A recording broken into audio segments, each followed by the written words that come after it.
So we're still on the third thing. Common mistakes in thought leadership is being too broad. I see this more than I see just about anything. People come to work with Grow Your Show and they say, I have this amazing podcast. It is for mothers who are nursing, and it is for male doctors in India who are struggling with their weight. And it is for the 17, 18, 19-year-olds that are just starting to learn about the birds and the bees, and to get them to be able to be more conscious human beings. And it is for people that are higher ups, that are CEOs and MVPs and all this random stuff. And then you've probably already turned off. You probably already shut this off. But if you're still with me, what's the problem with being too broad? What's the problem with thinking that you can add value to everybody? If I'm talking, and if I'm having a podcast episode where it sounds like I'm talking to ballerinas who you want more pink, the pinker tutu, a pinker tutu, I don't even know if that's a real thing. But if we're talking to the ballerinas and we're talking to, I don't know, the construction worker, the guy who smells and has a big beard and I don't know, basically me, we're talking about that person, and to that person trying to add value to two different people. The young girl in the tutu, the pink tutu, is going to think this isn't really for me because this podcast host is also talking to this person all the time, and I'm half the stuff I can't even listen to. But if you're actually talking to a dozen different avatars or dozen different people, or you're just trying to help every single human, then your person's going to just be turned off. That's what it is. You've gotten too broad, so broad that nobody believes in you. Nobody believes that they can get value from your show. Having the wrong content for the wrong place.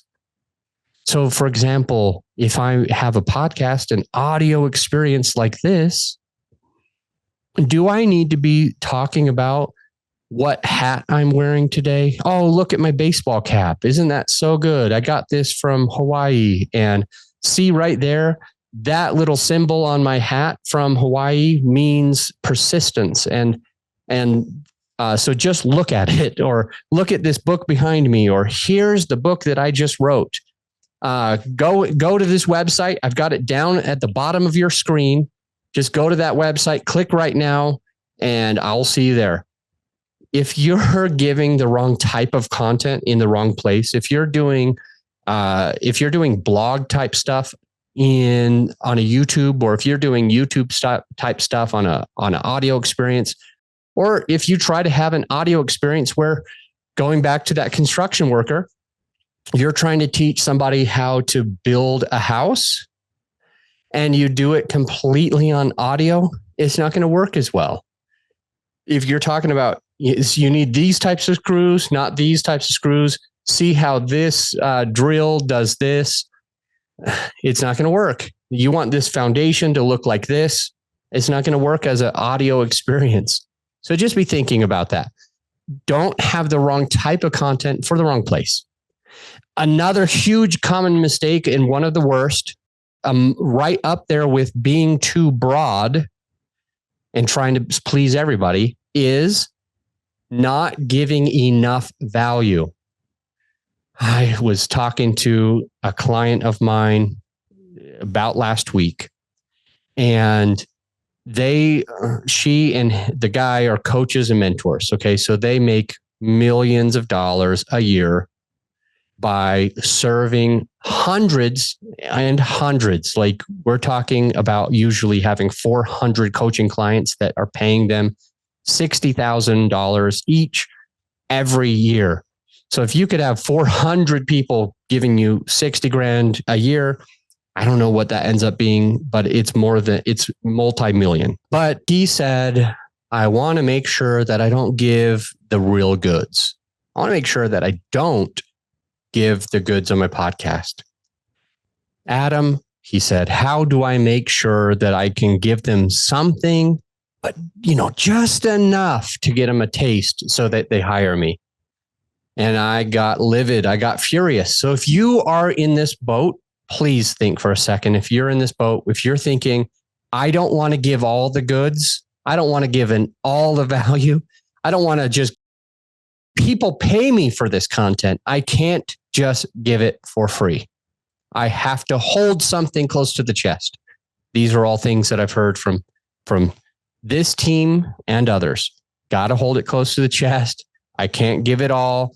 People pay for this. What will my clients think if I give this for free on the podcast that they had to pay $80,000 for? Then they will wish that they didn't even pay me. These are the limiting beliefs that go through our heads when we are putting out content on a blog, a book, YouTube, or podcast. We decide wrongfully, frequently, to stop, to don't give all the secret sauce, to only give part of it, to only give half of it, for all of those reasons. And when we give a partial value, it goes back to the first part of this episode. Thought leadership's main purpose is for you to get your person to talk about you when you're not in the room. You want him or her to share your content. You want him or her to post on social.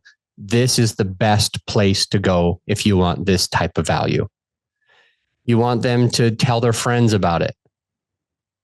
When you do that, your voice grows.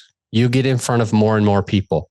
If you opted to not give enough value, you would not get in front of your person, because the one person who did listen, who did take a chance, never shared your content. And that's the issue when you don't give enough value on your podcast.